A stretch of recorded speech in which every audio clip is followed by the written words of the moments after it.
Selamat pagi anak-anak. Selamat pagi, Bu. Apa kabar hari ini? Baik dan luar biasa. Silakan duduk. Terima kasih, Bu. Ya baik, Ibu akan mengecek kehadiran kalian. Kira-kira siapa yang tidak hadir hari ini? Berapa orang yang tidak hadir? 2 orang, Bu. 2 orang. Kenapa mereka tidak hadir? Sakit. Sakit. Oke baik, kita doakan untuk mereka 2 supaya cepat sembuh dan boleh mengikuti pembelajaran di kelas bersama kita. Terima kasih kepada petugas piket hari ini yang sudah membersihkan ruangan kelas yang sangat bagus dan keren hari ini. Tepuk tangan dulu. Ya adik-adik, kita akan membuka kegiatan pembelajaran kita dengan doa. Salah satu siswa mungkin pimpin kita dalam doa. Siapa yang mau pimpin kita dalam doa? Ya, Nona Marsi silahkan pimpin kita dalam doa.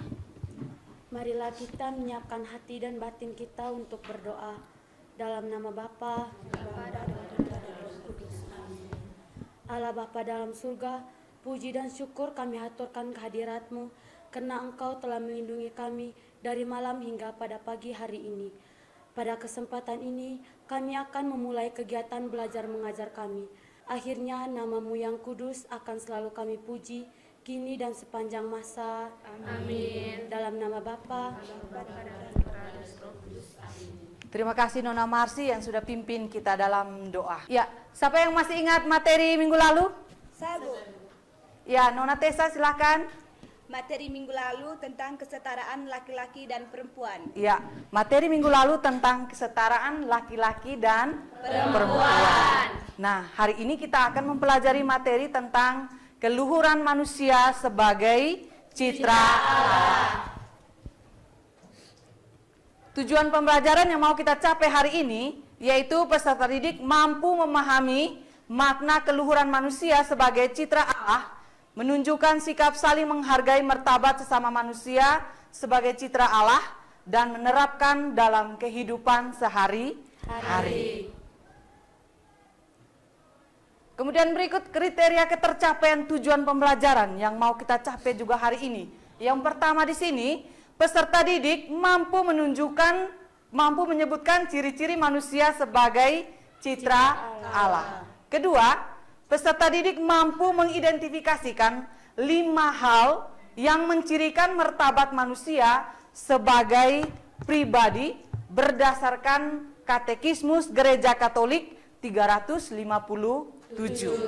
Ketiga, peserta didik mampu menunjukkan sikap menghargai martabat manusia sebagai citra Allah dalam kehidupan sehari-hari.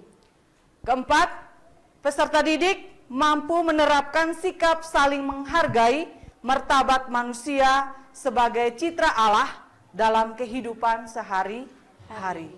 Kriteria yang kelima, peserta didik mampu membuat doa syukur karena diciptakan sebagai citra Allah. Ya, model pembelajaran yang kita gunakan hari ini yaitu problem based learning atau yang berbasis masalah dengan metode diskusi, presentasi, dan umpan balik. Pemahaman bermakna. Jadi setelah mempelajari materi ini, siswa menjadi lebih memahami dirinya sebagai citra Allah dan menunjukkan sikap saling menghargai serta menerapkan dalam kehidupan sehari-hari. Oke baik, Ibu mau bertanya, mengapa manusia dinyatakan sebagai citra Allah? Siapa yang mau jawab? Ya Tessa? Karena manusia diciptakan menurut gambar dan rupa Allah. Iya, tepuk tangan dulu untuk Tessa. Karena manusia diciptakan menurut gambar dan rupa Allah. Oke baik, siswa-siswi silahkan berdiri dulu. Kita akan melakukan ice breaking.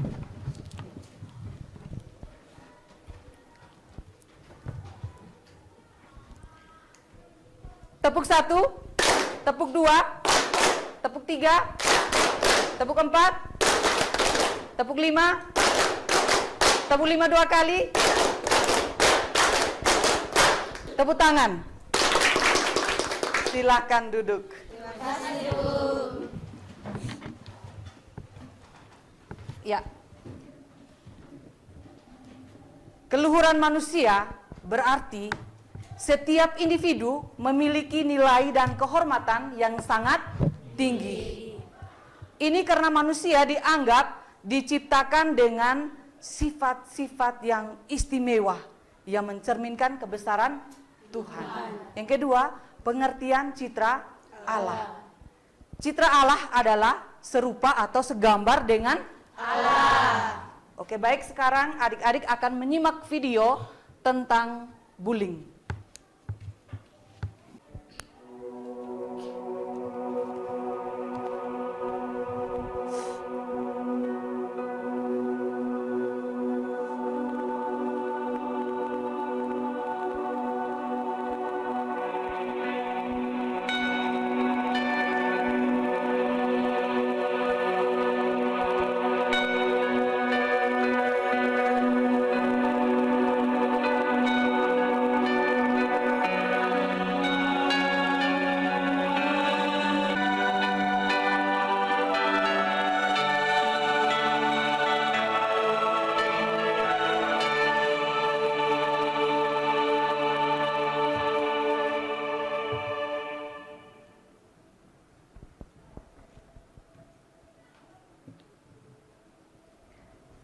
Ya, sekarang Ibu kasih kesempatan untuk adik-adik untuk membaca artikel. Ibu akan bagikan di grup WA kelas ya. Ya, Bu. Sudah masuk di grup WA? Sudah, Bu. Ya, oke. Ibu kasih kesempatan 5 menit untuk baca artikel tentang kekerasan verbal yang terjadi di SMA Negeri 1 Golewa. Silakan.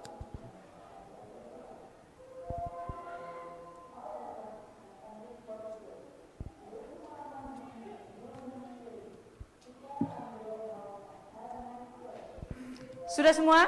Sudah, Bu. Oke, baik. Setelah menyimak video tadi tentang bullying dan membaca artikel tentang kekerasan verbal yang terjadi di SMA Negeri 1 Golewa, kira-kira bagaimana perasaan Anda? Silakan. Perasaan saya sedih Kenapa rasa sedih? karena adanya kasus bullying secara verbal yang mengakibatkan kondisi mental seseorang menjadi redup. Iya, tepuk tangan dulu. Ya, sekarang Ibu kasih kesempatan untuk adik-adik membuat pertanyaan yang berkaitan dengan masalah kekerasan verbal yang terjadi di SMA Negeri 1 Golewa. Kira-kira pertanyaannya bagaimana? Supaya adik-adik bisa menemukan solusi dari masalah tersebut. Ya, Febri, silakan. Mengidentifikasi bentuk-bentuk kekerasan verbal di SMA Negeri 1 Golewa. Ya, mengidentifikasi bentuk-bentuk kekerasan verbal yang terjadi di SMA Negeri 1 Golewa. Ya, jadi sekarang adik-adik diminta untuk mengamati di lingkungan sekolah ini berkaitan dengan masalah kekerasan verbal. Silahkan untuk mengamati.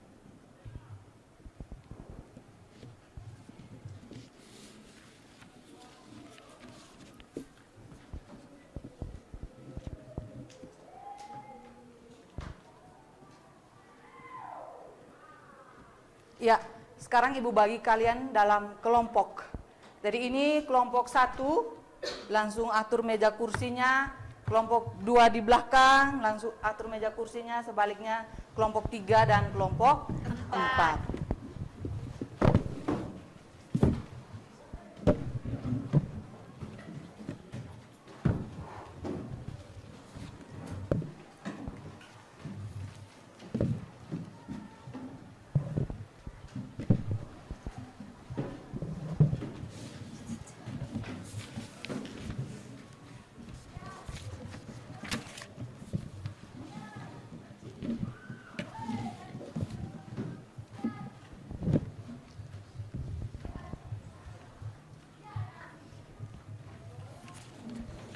Silakan adik-adik diskusikan berkaitan dengan pertanyaan-pertanyaan yang sudah disampaikan oleh kalian. Silakan diskusikan dalam kelompok. Ibu akan membagikan LKPD-nya.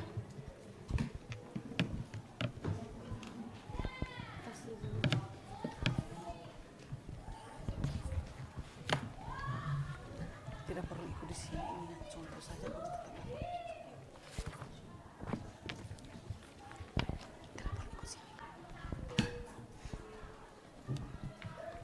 Oke, baik, silakan diskusikan dalam kelompok.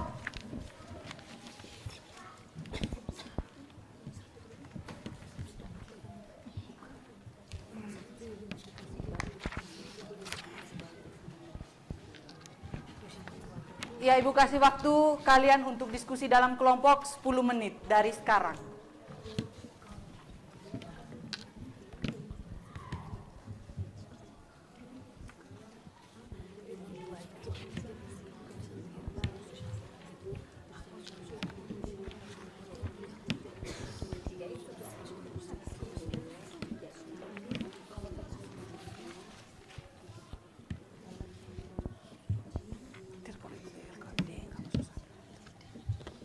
Oke, baik, adik-adik sambil diskusi kelompok, Ibu akan melakukan penilaian sikap ya.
Sudah selesai? Sudah, Bu. Oke, baik. Kalau sudah selesai, sekarang kesempatan untuk kelompok 1 untuk mempresentasikan hasil diskusinya. Waktu dan kesempatan saya berikan. Selamat pagi Bu, selamat pagi teman-teman. Selamat pagi. Terima kasih atas waktu dan kesempatan yang diberikan kepada kelompok kami untuk mempresentasikan hasil diskusi kelompok kami. Kepada pembaca saya persilahkan. Nomor 1, penyebab utama kekerasan verbal di SMA Negeri 1 Golewa. Penyebab utama kekerasan verbal di SMA Negeri 1 Golewa terjadi karena beberapa faktor, yaitu 1.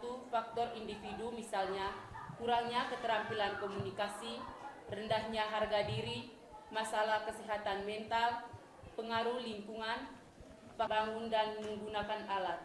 2. Keunggulan non-fisik, yaitu kreativitas, moralitas, spiritualitas, dan kemampuan berempati. 2. Hal-hal yang mencirikan martabat manusia berdasarkan Katekismus Gereja Katolik 357. 1. Diciptakan menurut citra dan rupa Allah. 2. Kebebasan. 3. Martabat yang melekat. 4. Kesatuan jiwa dan raga. 5. Tujuan hidup. 3. Ciri-ciri manusia sebagai citra Allah. 1. Kecerdasan dan rasionalitas. 2. Kebebasan. 3. Kemampuan mencintai. 4. Kreativitas. 5. Spiritualitas. 6. Moralitas.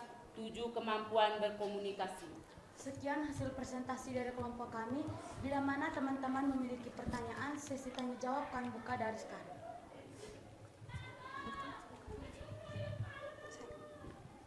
Ya, silakan yang mau bertanya kepada kelompok 1. Baik, pertanyaan saya, jelaskan mengapa kekerasan verbal dapat berdampak serius pada kesehatan mental seseorang. Baik, saya akan menjawab pertanyaan dari teman Tessa. Dampak kekerasan verbal bagi korban yaitu 1. Dampak emosional, penurunan kepercayaan diri, kecemasan dan depresi, trauma, perasaan terisolasi. 2. Dampak fisik, yaitu masalah kesehatan fisik dan penurunan sistem kekebalan tubuh. 3. Dampak sosial, yaitu masalah dalam hubungan. 2. Presentasi akademik yang menurun. Apakah teman bisa menerima jawaban dari kami? Bisa. Mungkin ada pertanyaan lagi, silakan. Baik, terima kasih atas waktu dan kesempatan yang diberikan kepada saya. Sekarang saya akan bertanya kepada kelompok 1. Apakah ada keterkaitan antara masalah kekerasan verbal dengan kitab suci, Kejadian bab 1 ayat 26 dan Mazmur bab 8 ayat 1 sampai 10? Baik, keterkaitan antara masalah kekerasan verbal dengan kitab suci, Kejadian bab 1 ayat 26 dan Mazmur bab 8 ayat 1 sampai 10, yaitu ayat-ayat ini secara tidak langsung mengajarkan atau membenarkan kekerasan verbal. Sebaliknya, mereka menekankan tanggung jawab manusia atas ciptaan dan kekuasaan yang diberikan Allah kepada manusia. Namun, penting untuk memahami bahwa kekuasaan tidak sama dengan dominasi. Kekerasan verbal adalah bentuk penindasan. Kesimpulannya, meskipun ayat-ayat tersebut tidak secara langsung membahas tentang kekerasan verbal, ayat tersebut mengingatkan kita tentang tanggung jawab kita sebagai manusia untuk menggunakan kekuasaan kita dengan bijaksana dan penuh kasih. Kekerasan verbal bertentangan dengan nilai-nilai kasih dan hormat yang diajarkan dalam Alkitab. Apakah teman Oldi menerima jawaban dari kami? Ada pertanyaan lagi? Tidak ada, pas? Ya, tepuk tangan dulu untuk kelompok 1. Luar biasa, silahkan duduk. Terima kasih, Bu. Ya, mungkin ada yang mau memberikan kesimpulan berkaitan dengan masalah tadi tentang kekerasan verbal. Silakan. Oke, baik, dari penjelasan tersebut kami dapat menyimpulkan bahwa ada beberapa faktor penyebab kekerasan verbal di SMA Negeri 1 Golewa, yaitu perasaan kebencian dan ketidaksenangan antar siswa seperti perasaan benci ketika diintimidasi, dikucilkan dan dendam. Yang berikut perasaan tidak senang saat dituduh, diejek atau diganggu. Yang berikut faktor hubungan keluarga, kurangnya perhatian orang tua. Yang berikut faktor teman sebaya, dan yang berikut itu faktor media massa. Dan memiliki upaya untuk mengatasi bentuk kekerasan verbal, yaitu memberikan edukasi atau konseling. Yang kedua, partisipasi dalam program anti-bullying, karena kekerasan verbal merupakan salah satu perilaku bullying. Yang berikut, melakukan evaluasi kebijakan dan program pencegahan. Yang berikut, membuat kebijakan sekolah yang tegas tentang kekerasan verbal. Yang terakhir, menanamkan rasa empati anak. Terima kasih. Tepuk tangan dulu untuk Febri. Ya, manusia adalah makhluk ciptaan Tuhan yang bermartabat. Sebagai makhluk yang bermartabat, manusia memiliki di dalam dirinya akal budi, rasa, hati, dan kehendak bebas. Manusia menggunakan akal budi untuk menemukan kebenaran. Manusia menggunakan perasaan untuk menilai kebaikan. Manusia menggunakan hatinya untuk memutuskan yang baik. Dan manusia menggunakan hatinya untuk memilih kebaikan. Antara akal budi, rasa, hati, dan kehendak ada penyatuan mutlak bagi manusia dalam mencapai kebaikan umum, yaitu nilai-nilai keutamaan hidup yang berlaku bagi semua orang. Manusia sebagai citra Allah berarti manusia diberi tugas untuk melakukan apa yang Allah buat, yaitu berkuasa atas ciptaan lain. Manusia sungguh akan menjadi gambar Allah kalau ia sungguh melaksanakan tugasnya itu sesuai dengan kehendak Sang Pencipta. Maka tugas manusia ialah meneruskan karya ciptaan Allah di dunia ini dengan meneruskan dan melestarikan kehidupan serta melaksanakan kekuasaan atas ciptaan lain. Untuk dapat melaksanakan tugas itu, manusia dibekali oleh Allah, yaitu berkatnya dan terutama dengan kemampuan intelektual. Ya, manusia diciptakan sebagai citra Allah. Manusia memiliki martabat sebagai pribadi. Ia bukan hanya sesuatu, melainkan seseorang. Ia mengenali diri sendiri, menjadi tuan di atas diri sendiri, mengabdikan diri dalam kebebasan dan hidup di dalam kebersamaan dengan orang lain, dan dipanggil membangun relasi dengan Allah penciptanya. Itu dalam Katekismus Gereja Katolik 357. Oke, baik. Mungkin ada pertanyaan berkaitan dengan materi yang sudah dijelaskan tadi? Ya, silakan. Ibu, mengapa Allah menciptakan manusia? Mengapa Allah menciptakan manusia? Allah menciptakan manusia karena atas dasar kasih dan keinginan ya agar kita mengasihi Sang Pencipta. Sudah mengerti semua? Sudah, Bu. Oke, baik. Ibu mau bertanya untuk kalian.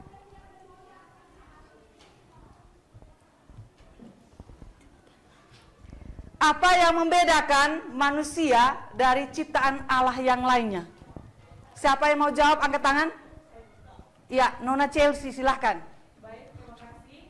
Manusia merupakan makhluk ciptaan Allah yang paling sempurna dibandingkan dengan makhluk ciptaan Allah yang lainnya. Perbedaan yang sangat mendasar itu terlihat pada akal budi dan hati nurani. Manusia diberikan akal budi dan hati nurani oleh Tuhan, sedangkan makhluk ciptaan yang lain tidak diberikan akal budi dan hati nurani. Selain itu juga, manusia juga diberikan potensi yang berbeda-beda oleh Allah. Sekian dan terima kasih. Ya, tepuk tangan dulu untuk Chelsea. Oke, baik. Berarti kalian sudah memahami tentang materi keluhuran manusia sebagai citra Allah. Sekarang waktunya Ibu akan memberikan asesmen penilaian.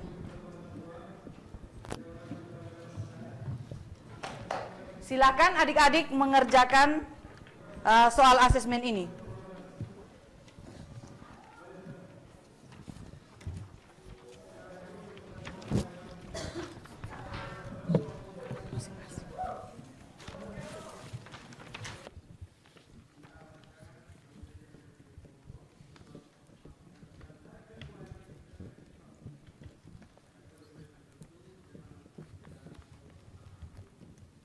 Ya, kumpul. Ayo. Silakan kumpul kerjanya.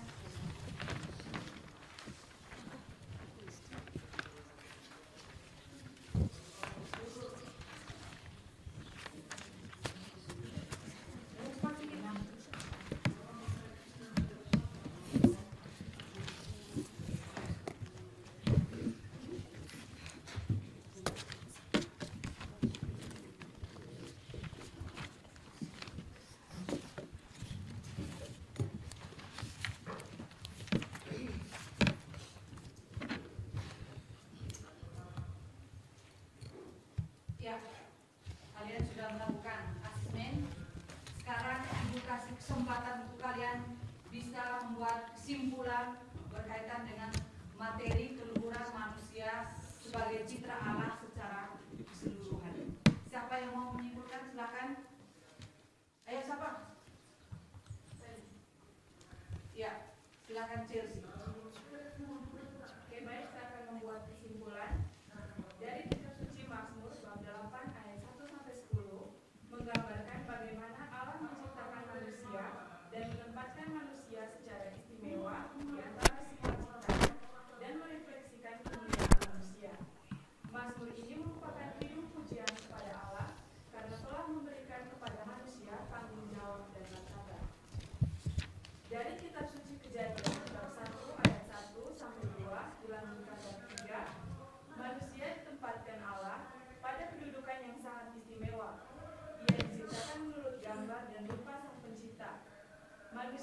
sebagai citra Allah, berarti manusia diberi tugas untuk melakukan apa yang Allah buat, yaitu berkuasa atas ciptaan yang lain. Manusia sungguh akan menjadi gambar Allah kalau ia sungguh melaksanakan tugasnya itu sesuai dengan kehendak Sang Pencipta. Berikut, maka tugas manusia adalah meneruskan karya penciptaan Allah di dunia ini dengan meneruskan dan melestarikan kehidupan serta melaksanakan kekuasaan atas ciptaan lain. Untuk dapat melaksanakan tugas itu, manusia dibekali oleh Allah, yaitu berkat-Nya, dan terutama dengan kemampuan intelektual. Ciri-ciri manusia sebagai citra Allah adalah dalam Katekismus Gereja Katolik 357 adalah manusia memiliki martabat sebagai pribadi. Ia bukan hanya sesuatu, melainkan seseorang. Ia mengenal diri sendiri, menjadi tuan atas diri sendiri, mengabdikan diri dalam kebebasan, dan hidup dalam kebersamaan dengan orang lain, dan dipanggil untuk membangun relasi dengan Allah Penciptanya. Sekian dan terima kasih. Ya, tepuk tangan dulu untuk Nona Chelsea yang sudah menyimpulkan materi kita tentang keluhuran manusia sebagai citra Allah. Nah, di sini Ibu tambahkan sedikit nilai-nilai luhur manusia yang harus kita terapkan dalam kehidupan kita sehari-hari, yaitu tindakan tidak merendahkan diri sendiri dan orang lain. Tidak melakukan tindakan yang menunjukkan perendahan terhadap martabat hidup manusia. Tindakan-tindakan itu seperti Pembunuhan, aborsi, bunuh diri, atau eutanasi, tidak menghargai nilai-nilai luhur hidup manusia dan merampasnya. Ya, jadi semoga setelah kita mendapatkan materi tentang keluhuran manusia sebagai citra Allah, kita diharapkan untuk saling menghargai martabat manusia. Kita terapkan dalam kehidupan kita sehari-hari. Ya, dengan demikian materi keluhuran manusia sebagai citra Allah telah selesai. Nah, sebagai tugas yaitu adik-adik diminta untuk membuat doa syukur karena diciptakan sebagai citra Allah. Bagaimana pembelajaran kita hari ini? Menyenangkan? Menyenangkan. Apakah Anda merasa bahwa manusia memiliki martabat yang tinggi sebagai citra Allah menurut ajaran agama? Ya. Oke, baik. Sebelum kita menutup kegiatan pembelajaran kita, mari kita sama-sama bernyanyi.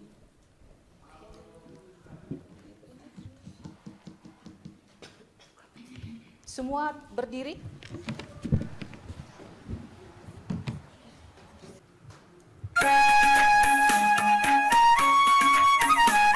Nanti ikut gerakan yang di depan ya. Silakan goyang di tempat.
Terima kasih banyak Nona Chelsea yang sudah memimpin kita dalam doa. tepuk tangan dulu untuk kegiatan sekolah.